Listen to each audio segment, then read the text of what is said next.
Bonjour. Pouvez-vous nous parler un peu de vous et de votre start-up?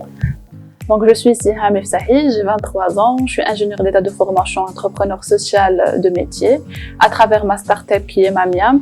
Mamiam, c'est un traiteur qui est fort impact social qui présente deux modèles, le modèle économique et le modèle social. Donc, je commence par le modèle social. Chaque année, on recrute de 5 à 10 femmes en situation difficile. Dès le recrutement, on les envoie dans un centre de formation culinaire pour des formations de 9 mois, 8 heures par semaine. Et en parallèle, on assure au moins 3 heures hors culinaire entre tout ce qui est marketing, finance, coaching, etc.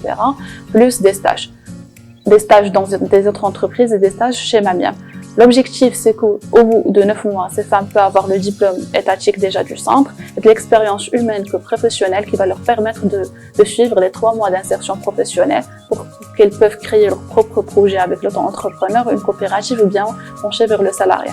Là, c'est le côté social. Le deuxième côté économique, c'est le traiteur. Donc, on est un traiteur 100% marocain qui propose des plats à la marocaine préparés par nos mamans qui sont supervisés par la chef cuisinière. Donc, on bosse plus avec des entreprises, on est sur le modèle B2B.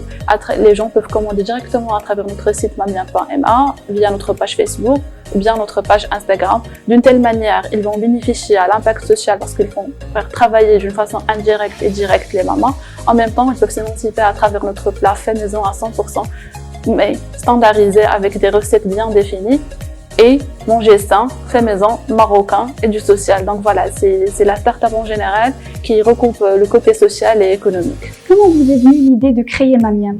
Donc Mamiam, je suis une idée qui a commencé dès mes 18 ans. Donc à 18 ans, dès que j'ai rentré à l'ENSAM Casablanca, il y avait un club d'entrepreneuriat social qui est Enactus, je l'ai intégré.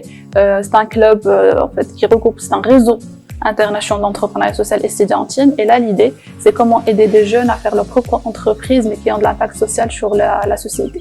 Donc, ça a commencé autant que parascolaire, avec des sorties terrain. En deuxième année, avec l'équipe de travail, on a eu l'idée de créer une start-up qui impacte directement les femmes marocaines.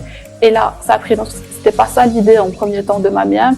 Et pour qu'en juillet 2017, je crée l'entreprise qui a comme objectif le renforcement des mamans marocaines à travers le culinaire. Et en décembre 2018, avec Bidaya, donc, on a lancé le Mamiam.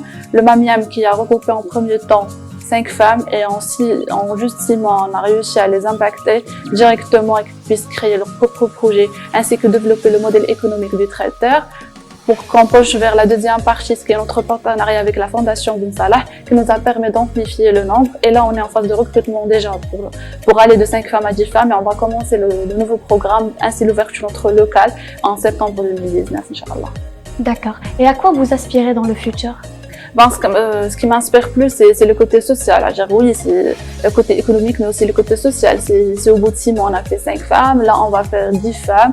L'année prochaine, on compte aussi aller de 10 à une quinzaine de femmes à 20 femmes. Mais ce que je dis, c'est d'ici 3 ans, je peux avoir assez de fonds, assez de partenaires et assez de commandes de côté client pour aller à une centaine de femmes. D'accord. Et qu'est-ce qui vous empêche d'atteindre ces objectifs aujourd'hui? Ce qui m'empêche, il y a beaucoup de barrières d'entrée, comme on dit, mais la première barrière d'entrée, je vais faire un petit recul à l'avant parce que là, ça fait 5 ans que je fais ça quand même, du coup, donc j'ai dépassé pas mal de barrières, mais je peux bien les citer parce qu'il y a des jeunes qui en souffrent à ce point-là. Donc la première barrière, c'est l'accompagnement. Donc quand on commence une start-up au Maroc, on est un peu bouleversé par rapport à l'accompagnement, donc il faut encore, il y a des grandes structures d'accompagnement déjà. On est aujourd'hui à Bidaya qui est l'une des grandes structures d'accompagnement des jeunes pour lancer leur start-up. Mais il faut encore des structures étatiques, entre parenthèses. Il faut encore de l'accompagnement, il va avoir accès à plus de fonds d'investissement, mais aider les jeunes à plus structurer leur dossier, que leur dossier soit aussi solide pour qu'ils peuvent avoir des fonds. Parce que là, il y a plein de jeunes qui ont d'idées, mais ils ne savent pas bien les exprimer, ils ne savent pas faire un modèle, un modèle financier ou un business plan financier bien défini. Donc c'est plus accompagner les jeunes, avoir plus d'opportunités d'avoir des fonds d'une façon plus accessible. Et surtout, c'est s'ouvrir sur l'économie sociale. Parce que là, je suis pas juste dans une start-up, je gère pas juste une start-up, mais je gère une start-up qui a un modèle économique assez fort, mais un modèle social aussi important. Donc voilà, c'est s'ouvrir sur l'économie sociale. Là, quand je dis l'économie sociale au Maroc, c'est plus les coopératives et l'associatif. Alors là, ce qu'on ramène, c'est un modèle plus intéressant parce qu'un modèle qui n'a pas toujours besoin de subventions pour vivre, mais peut développer une économie qui va l'autofinancer. Donc c'est plus intéressant, ça va diminuer beaucoup de problèmes qu'on vit aujourd'hui au Maroc. C'est plus aller vers ce chemin et aider les jeunes à trouver cette route dans laquelle ils peuvent s'aider et aider d'autres gens. Merci beaucoup Siham. Merci Je à vous souhaite très bon courage pour la suite. Merci beaucoup.